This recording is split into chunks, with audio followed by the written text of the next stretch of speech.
코스피가 불확실성 완화와 외국인 매수세에 힘입어 3,050선을 회복했습니다. 2분기 물가 급등 가능성에도 전문가들은 인플레이션 우려는 크지 않다고 평가했습니다.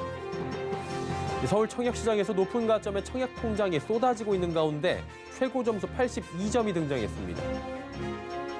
LH 땅 투기 사태 와중에 공동주택용지 설명회가 연기돼 주택 공급 우려가 제기됩니다. 센 경제라이브 시작합니다.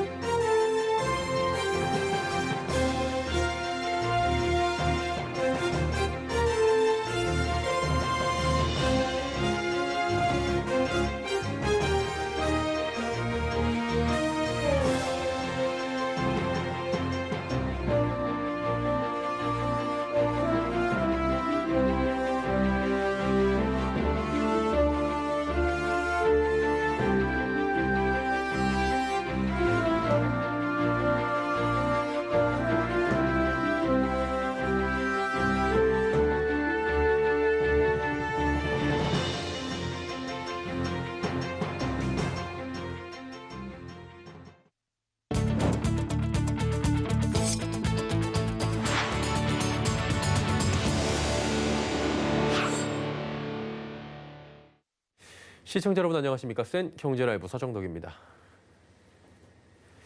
미국 국채금리 불안과 선물옵션 동시 만기일 등 대형 이벤트의 연일 하락하던 시장의 불확실성이 조금씩 걷히며 3,000선도 회복했습니다. 한 주간의 증시 흐름 앵커 리포트에서 정리해드립니다.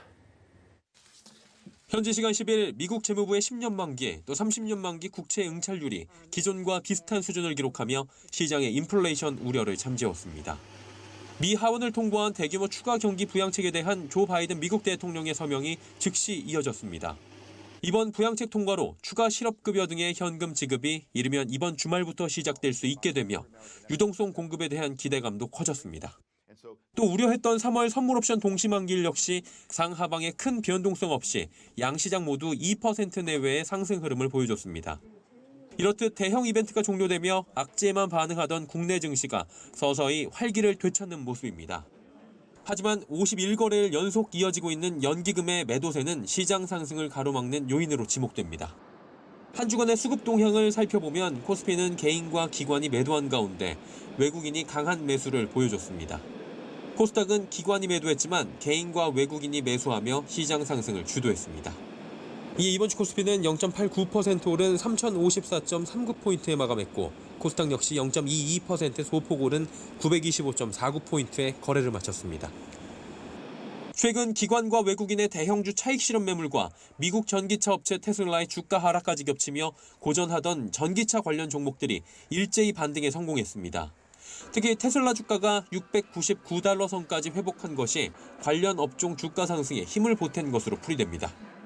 뉴욕 증시에 입성한 쿠팡은 데뷔 첫날 공모가 대비 41% 오른 49.25달러에 마감하며 성공적인 데뷔전을 치렀습니다. 하지만 쿠팡 관련주는 재료 노출의 변동성이 커지는 모습입니다. 증권업계는 다음 주 FOMC를 앞둔 관망 심리가 작용하며 박스권 내 등락을 거듭할 것이라 전망했습니다.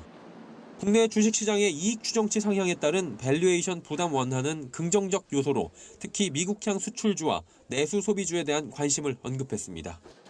서울경제TV 서정덕입니다. 김용범 기획재정부 제1차관이 올해 2분기 물가 상승률이 높아질 가능성이 있다며 철저한 물가 관리에 최선을 다하겠다고 밝혔습니다. 김 차관은 오늘 물가 관계 차관 회의를 열고 조류 인플루엔자, 겨울 한파 등이 악재로 작용하며 식료품 가격 상승률이 높았다며 2분기 물가 여건은 녹록치 않은 상황이라 말했습니다. 한편 증권업계 전문가들은 올해 우리나라의 인플레이션 가능성이 크지 않다고 평가했습니다. 전문가들은 기저효과로 소비자 물가가 오르겠지만 장기적으로 물가가 하향세를 탈 전망이라 인플레이션을 우려할 정도는 아니라고 분석했습니다. 올해도 서울 분양시장에서는 높은 가점의 청약 통장이 쏟아지며 열기를 더해가고 있습니다.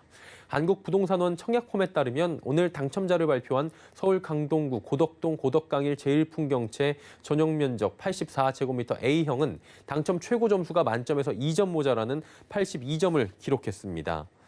수도권 분양가 상한제 아파트에 적용되는 최대 5년의 실거주 의무를 피한 마지막 단지로 주변 아파트 시세보다 분양가가 수억 원이나 낮아 높은 점수의 청약 통장이 쏟아졌다는 분석입니다. 어제 당첨자를 발표한 서울 첫 번째 분양 아파트인 광진구 자양동의 자양 하늘채 베르.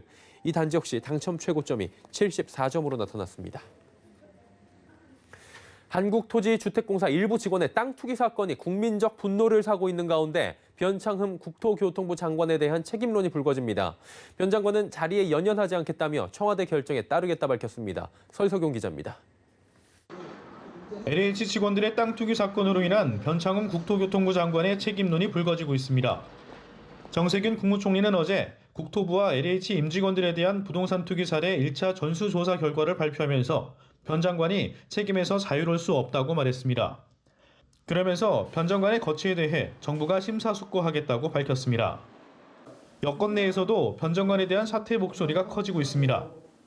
노웅래 더불어민주당 의원은 자신의 SNS에서 변창흠 장관이 책임을 지고 스스로 거취를 결정해야 한다며 사퇴론을 거론했습니다. 김정민 더불어민주당 최고위원도 한 라디오 프로그램 인터뷰에서 문제가 있다면 변 장관이 책임을 져야 할 것이라며 자진 사퇴를 우회적으로 언급했습니다.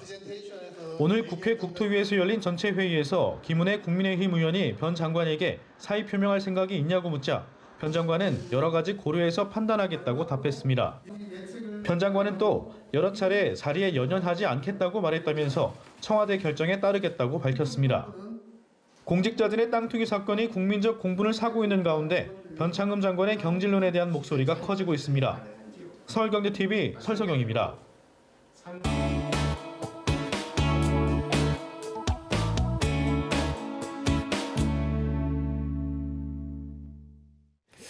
요즘 한국토지주택공사 LH 직원들 땅 투기 의혹으로 나라가 떠들썩하고요. 국민들도 굉장히 분노한 상황입니다. LH 내부적으로도 투기 의혹을 바로잡기 위한 정신없는 모습이다라고 하는데 그러다 보니까 어제로 예정돼 있던 2021년 공동주택용지 설명회 연기가 됐습니다.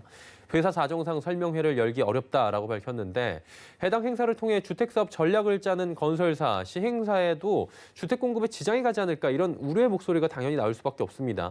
부동산부의 지혜진 기자와 이 부분 좀 짚어보도록 하겠습니다. 나와 있습니까? 네, 안녕하세요. 어제 설명회가 안 열렸어요. 어떤 설명회였는지 그리고 왜 안 열렸는지 먼저 짚어주시기 바랍니다. 네, 어제 연기된 행사는 2021년 공동주택용지 공급계획 설명회입니다. 원래는 유튜브로 어제 관련 영상을 올릴 계획이었는데요. 최근 LH 직원들의 땅 투기 의혹에 여론이 악화된 만큼 설명회를 예정대로 진행하기에 무리가 있지 않았나 관측됩니다. 해당 행사는 LH가 건설사나 시행사를 대상으로 공동주택을 건설할 수 있는 땅을 언제, 어디에서, 얼마나 공급할지 알려주는 자리입니다. 계획을 발표한 뒤 설계 공모를 받고 민간에 땅을 파는 순으로 절차가 진행되는데요. 일종의 투자 설명회 자리라고 보면 됩니다. 아무래도 최근 광명 시흥지구 등에서 문제가 된 것도 땅이다 보니 해당 행사를 예정대로 진행하기엔 부담이 있었을 것으로 보입니다. LH 관계자도 지금은 행사를 개최하기 어려운 상황이라며 당분간은 최근 사태에 대응하는 데 전력을 쏟아야 될 것 같다고 밝혔습니다. 지금의 여론을 보면은 미루는 것도 당연하다 생각할 수 있겠지만 한편으로 보면 이사 공급 대책 차질 없이 추진하겠다라고 지금 천명을 한 상황이기 때문에 이 부분이 미뤄지면서 공급 일정에 차질 생기는 거 아닌가 이런 생각 드는데 어떻습니까? 네, 제가 LH 사업팀 관계자에게 문의해봤는데요. 행사만 연기된 거지 공급 계획에는 변동이 없다는 입장입니다. 관계자는 유튜브 동영상을 게시하기에는 부담스러운 측면이 있다면서도 다음 주 중에 공지사항에 올린 뒤 팸플릿을 배포하는 형식으로 계획이 발표될 가능성이 크다고 답했습니다. 올해 공급 계획이 어느 정도 나와 있기도 한데요. LH는 지난 3일 경쟁 방식 공동주택용지 공급 계획을 공지했습니다. 공지된 자료를 보면요. 인천 검단, 수원 당수 등이 포함된 설계 공모형 5개 필지, 남양주 진접, 인천 계양 등이 포함된 임대주택 건설형 6개 필지, 인천 검단, 부천 괴안 등이 포함된 공모 리츠형 2개 필지 등 총 11개 필지입니다. 사업팀 관계자는 기존에 공지된 것은 계획대로 이뤄질 예정이라고 밝혔습니다. 하지만 업계의 시각은 조금 다릅니다. 한 건설사 관계자에 따르면 3기 신도시 전반에 대해 국민이 토지거래 전수조사를 요구하고 있는데 LH가 또 땅을 공급하겠다고 하면 토지거래 내역부터 살펴보지 않겠느냐며 그렇게 되면 계획된 일정보다 미뤄질 수밖에 없다고 우려했습니다. 실제 LH의 올해 공급 계획에는 3기 신도시인 인천 계양이 포함되어 있는데요.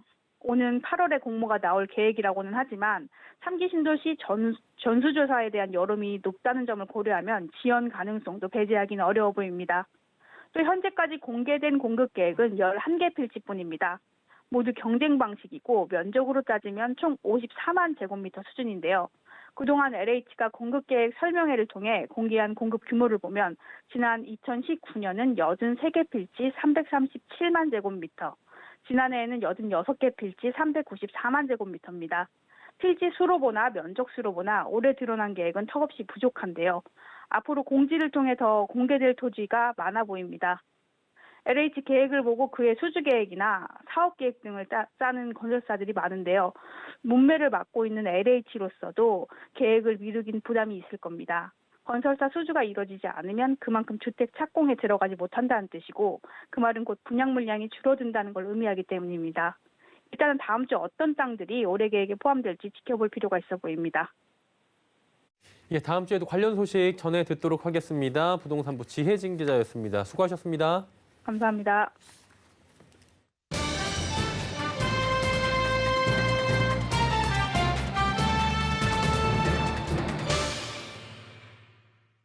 석유 수출국 기구 오펙이 올해 세계 석유 수요 전망치를 상향 조정을 했습니다. 코로나19가 시작된 작년과 비교해서 하루 평균 기준 약 7% 정도 증가한 양이라고 하는데요. 이로써 하반기 본격 경기 회복에 대한 기대감도 높아질 수밖에 없는 상황입니다. 조상범 대한석유협회 홍보팀장 연결해서 이번 조정이 유가와 국내 경제에 미칠 영향 짚어보도록 하겠습니다. 팀장님께 바로 여쭤보도록 하겠습니다. 여전히 사실 코로나 이전과 비교해서는 좋아졌는데 완전히 돌아왔다 보기는 어려움이 있는 것 같은데 올해는 그래도 수요가 조금 늘 것 같다는데 어떻습니까? 예, 오펙은 3월 월간 보고서에서 올해 세계 석유 수요를 지난해 수요인 9,039만 배럴에 비해서 6.5% 증가한 일평균 9,627만 배럴로 전망을 했습니다. 근데 이는 한 달 전에 발표한 2월 보고서 전망치보다 소폭 증가한 내용이고요. 또 더 자세히 살펴보면 1분기, 2분기를 거치면서 매 분기마다 석유 수요가 꾸준히 증가해서 4분기에는 9,891만 배럴까지 증가하는 것으로 예상을 했습니다. 그 이유는 현재 코로나 백신 보급 확대에 따라서 하반기로 갈수록 글로벌 경제 회복에 대한 기대감이 높아지고 있는 부분이 반영된 것으로 보이는데요. 실제로 오펙에서도 올해 세계 경제 성장률 전망치를 지난달 4.8%에서 이번 달에는 5.1%로 상향 조정을 했습니다.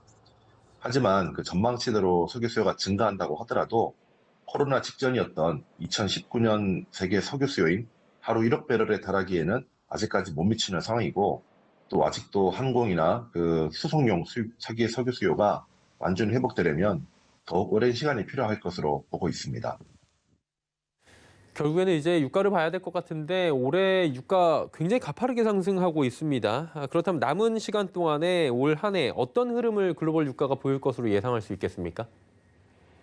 우리가 주로 수입하는 중동산 원유에 대한 가격 산정 기준 유정인 두바이유의 경우에 지난해 11월 중반에는 아스트라제네카 백신에 대한 3상 임상 결과가 성공적이라고 발표가 되면서 코로나 종식과 또 경기 회복에 대한 기대감으로 배럴당 40달러대를 돌파해서 최근에는 70달러까지 육박하는 그런 상승세를 보여주고 있는데요.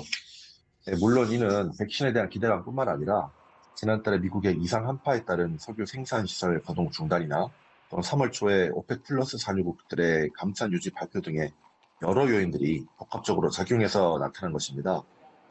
근데 오펙에서 석유 수요 증가를 전망했던 것처럼 앞으로도 유가가 지속적으로 높은 수준을 유지하려면 지금 말씀드렸던 단순한 기대감뿐만이 아니라 실제 석유 수요 증가로 이어져야 되고 또 석유 공급도 빠듯한 상황이 동시에 연출이 되어야 되는데요. 현재로서는 실제로 석유 수요 증가로 연결되는지에 대한 확인도 필요한 상황이고 또 오펙 플러스 산유 국가에서는 언제든지 석유 수요가 증가하면 감산 정책을 완화해서 공급을 늘려나갈 수가 있기 때문에 지속적인 유가 상승은 제한적일 것이라는 것이 주로 전망치입니다. 그리고 유가 전망 기관들을 살펴보더라도 뱅크 오브 아메리카나 골드만삭스 등과 같은 투자은행들인 IB 업계에서는 대체적으로 상승세를 점치고 있는 반면에 에너지 전문가들은 상승에는 다소 신중한 입장을 보이고 있습니다.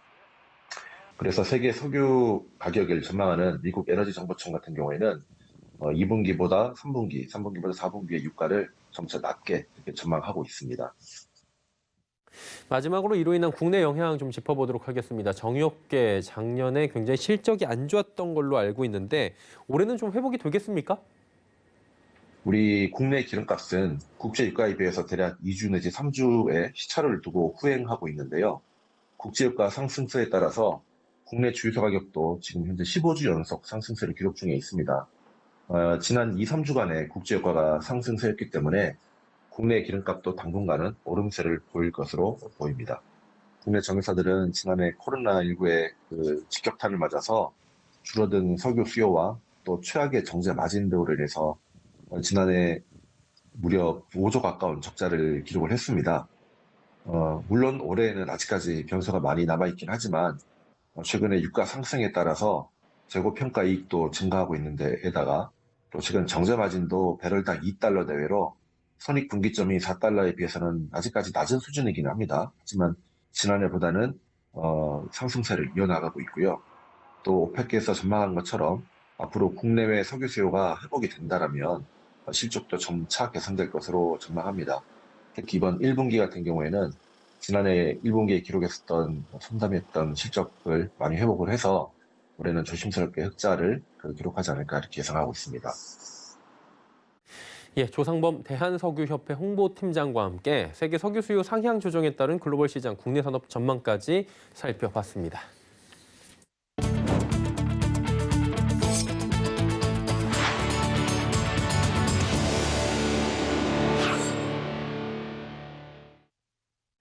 미국 뉴욕 증권거래소에서 상장한 쿠팡이 데뷔 첫날 시총 100조 원을 돌파했습니다. 이날 쿠팡은 시초가의 공모가인 35달러보다 무려 81.4%가 오른 63.5달러로 거래됐고 장중 69달러까지 오르기도 했지만 결국 49.25달러에 거래를 마감했습니다.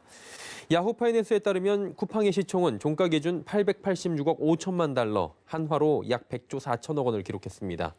국내 상장된 기업 중 시가총액 100조 원을 넘는 기업은 12일 기준 삼성전자와 SK하이닉스 단 2개의 기업뿐입니다. 카카오와 타다 등 기존 모빌리티 강자들에게 택시 법인들이 뭉쳐 도전장을 내밀었다고 합니다. 택시 법인이 가진 노하우에 IT 기술을 접목했다는 건데요. 현재 서울 일부에서만 운행 중인 서비스를 서울 전역을 넘어 수도권으로 진출시키며 본격적 사업에 나선다고 합니다.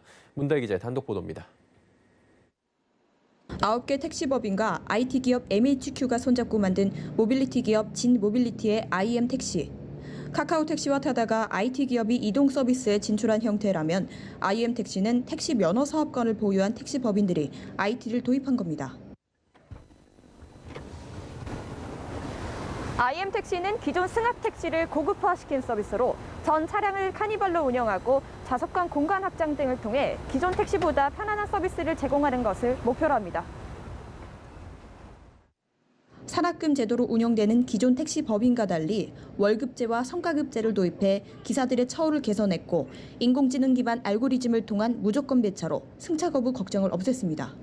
그동안 서울 일부 지역에서 시범 운영해온 IM 택시는 이달 서울 7개구로 서비스를 확대한 데 이어 올 상반기 서울 전역으로 발을 넓히고 운영 택시를 현재 9배가량인 1,500대까지 늘릴 계획입니다. 이후 수도권 또 전국으로 서비스 확대 전략을 세우고 있습니다. 택시 호출 서비스뿐만 아니라 50력 업력의 택시 법인의 장점을 살려 차량 정비 서비스와 기사 공급 서비스, 차량 커스터마이징 서비스 등 공급자 측면의 사업 확장도 추진합니다.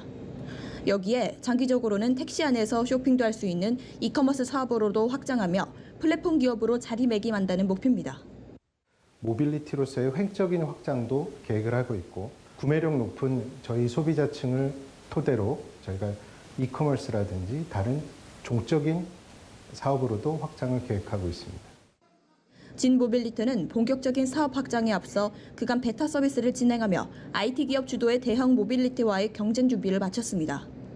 지난 1월 베타 서비스 오픈 이후 한 달간 IM 이용자 수는 400% 이상 늘었고 재탑승률 또한 50% 이상으로 높은 소비자 만족도를 보이고 있다고 회사 측은 설명했습니다. 서울경제TV 문다입니다. SK이노베이션이 LG 에너지 솔루션의 영업 비밀을 명백히 침해했다는 미국 국제무역위원회 ITC의 최종 판결이 나온 지 한 달이 지났습니다. 이 판결로 SK이노베이션은 이미지에 심각한 타격을 입었는데요. 이 합의보다는 ICT 판결의 거부권을 가진 미국 대통령 결정을 두고 양사의 2차전이 더 격해지고 있는 모습입니다. 정훈규 기자입니다. LG에너지솔루션과 SK이노베이션의 배터리 분쟁이 미국 ICT 판결 이후 더 거칠어지는 양상입니다. SK이노베이션은 어제 사회이사 전원이 참석한 확대 감사위원회를 열고 미국에서 배터리 사업을 지속할 의미가 없거나 사업 경쟁력을 현저하게 낮추는 수준의 요구 조건은 수용 불가능할 것이라고 못 박았습니다. 미국 사업을 철수할 수도 있다고 엄포를 놓은 겁니다. 미국 행정부에는 ICT 판결에 대한 거부권 행사를, LG에너지솔루션에는 합의금 조정을 압박하는 메시지로 풀이됩니다. 미국 조지아주에 공장을 가진 SK이노베이션은 10년간 배터리 수입 생산을 금지한 ICT 판결이 현지 투자와 일자리에 부정적 영향을 끼칠 수 있다며 조 바이든 미국 대통령의 거부권을 호소해왔습니다. 그러나 일이 잘 풀린다 해도 이미 기업 이미지는 크게 훼손된 상태입니다. 미국 전기차업계 관계자는 SK배터리는 이미 LG 이미테이션이라는 이미지가 있다고 말했습니다. 소위 짝퉁으로 인식된 탓에 발주사들이 SK배터리를 선택한다면 저렴한 가격을 기대한다는 얘기입니다. LG에너지솔루션도 물러날 기세가 없습니다. LG에너지솔루션은 2025년까지 미국에서 독자적으로 5조 원 이상을 투자하고 제너럴 모터스와의 합작법인 이 공장 투자도 상반기 중 결정한다고 밝혔습니다. SK가 대규모 투자와 일자리를 명분으로 미국 대통령에게 거부권을 요청하는 가운데 투자는 우리도 할 수 있다고 한 셈입니다. 자칫 두 한국 기업이 미국 현지 일자리를 볼모로 잡고 싸우는 모습으로 비춰질 수 있어 국가 이미지마저 훼손될까 우려가 커지고 있습니다. 서울경제TV 정은규입니다. LG에너지솔루션이 미국에서 5조 원 이상을 투자해 대대적인 전기차 배터리 공장 증설에 나섭니다. 올 상반기 내에 신규 공장 후보지 2곳 이상을 선정해 자체 배터리 공장 건설을 추진하고 미국 제너럴 모터스와의 합작 투자도 확대합니다. LG에너지솔루션은 오는 2025년도까지 미국에 최소 5조 원을 투자해 70기가와트시의 자체 배터리 생산 능력을 확보하겠다고 밝혔습니다. 기존 미시간 공장까지 더하면 총 75기가와트시의 생산 능력을 미국에서 갖출 수 있게 됩니다. 제너럴 모터스와의 합작 공장은 오하이오주의 35기가와트시 규모로 1공장을 건설 중이고 이 공장은 상반기 중 구체적 투자 규모와 부지를 확정할 예정입니다. 대우조선해양이 1조 1천억 원 규모의 대형 계약을 성사시켰습니다. 대우조선해양은 미주와 유럽, 아시아 지역 선주 3곳으로부터 30만 톤급 초대형 원유 운반선 10척을 1조 959억 원에 수주했다고 오늘 공시했습니다. 지난해 12월 건조 의향서를 맺은 뒤 약 3개월 만에 본계약이 성사된 겁니다. 이번에 수주한 선박은 고압 이중연료 추진 엔진과 고망간강을 사용한 연료 탱크가 적용된 초대형 원유 운반선으로 최신 기술이 대거 적용됐습니다. 대우조선해양 스마트십 솔루션인 DS4가 탑재돼 신규 적용되는 천연가스 추진 시스템의 안전 운전을 지원하게 됩니다. 선박은 옥포 조선소에서 건조돼 2023년 하반기까지 순차적으로 선주 측에 인도될 예정입니다. 최정우 포스코 회장이 연임에 성공하며 2기 경영체제에 돌입했습니다. 포스코는 오늘 오전 서울 강남구 포스코센터에서 제53기 정기주주총회를 열고 최 회장의 연임을 확정했습니다. 최 회장은 오는 2024년 3월까지 포스코를 한 번 더 이끌게 됩니다. 최 회장은 두 번째 임기에서 안전과 책임 경영에 집중한다는 방침입니다. 이를 위해 이사회 산하 ESG위원회를 신설해 탄소 중립을 비롯한 환경 문제와 안전사고 이슈 등에 대한 지원을 강화할 계획입니다. 앞서 최 회장은 단수 후보로 추천받았지만 산업재해 사망사고 및 자본시장법 위반 의혹 등 거센 책임론이 제기되며 연임 반대 여론에 부딪히기도 했습니다. 4천만 원대까지 떨어졌던 비트코인 가격 6,600만 원 선을 회복하며 종전 최고가를 경신했습니다. 암호화폐 거래소 빗썸에 따르면 오늘 오전 한때 비트코인 개당 가격은 6,649만 8천 원으로 지난달 22일 장중 기록했던 최고가 기록 6,580만 원을 넘어섰습니다. 비트코인 가격 상승은 1조 9천억 달러 규모의 미국 경기 부양안에 대한 기대 때문인 것으로 분석됩니다. 조 바이든 미국 대통령이 코로나19 대응을 위한 1조 9천억 달러 부양책에 서명하자 인플레이션 우려에 대한 대안으로 비트코인이 부각되고 있는 겁니다. 센 경제라이브 저희가 준비한 소식은 여기까지입니다. 건강한 주말 보내시길 바랍니다. 고맙습니다.